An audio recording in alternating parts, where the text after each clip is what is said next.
Bad day.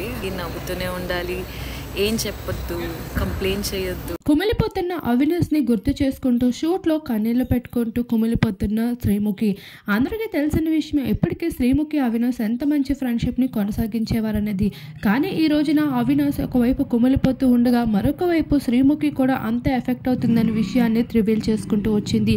అయితే ఎప్పుడులానే ఈరోజు కూడా తన షూటింగ్కి వెళ్ళినప్పటికీ తనకి ఏమాత్రం వర్క్ చేయాలని లేదని, ఈరోజు నాకు ఒక బ్యాడ్ డే అయినప్పటికీ నేను నవ్వుతూ ఉండాలి, అందరినీ నవ్విస్తూ కనిపించాలి, మనసులో ఎంత బాధ కలిగినప్పటికీ అవేవి బయటికి చూపించకూడదు, దీనికన్నా అతి కష్టమైన కఠినమైనది ఇంకేమీ ఉండదు అంటూ శ్రీముఖి అయితే తను ఎంతో కుమిలిపోతున్న విషయాన్ని చెప్పుకుంటూ అవినాష్ కోసం బాధపడుతూ ఒక ఫ్రెండ్గా స్టాండ్ తీసుకుంటున్న విషయాన్ని మరొకసారి సోషల్ మీడియాలో తన బాధని వ్యక్తపరచుకుంటూ వచ్చింది. అవినాష్కి ఎన్నోసార్లు శ్రీముఖి స్టాండ్ తీసుకొని డబ్బు పరంగా అలానే మాటల పరంగా ఎంతో సహాయం చేసిందనే విషయాన్ని చెప్పుకుంటూ వచ్చాడు. ఇప్పుడు మరొకసారి అవినాష్ బాధల్లో ఉన్నప్పుడు శ్రీముఖి స్టాండ్ తీసుకున్న విధానానికి అభిమానులు సైతం ఫిదా అవుతూ సోషల్ మీడియాలో బెస్ట్ కామెంట్స్ని అందిస్తూ ఇటువంటి ఫ్రెండ్ యాంగిల్ని ఏ ఒక్కరు కూడా చూస్తుంటారు అంటూ కామెంట్స్ని షేర్ చేసుకుంటున్నారు.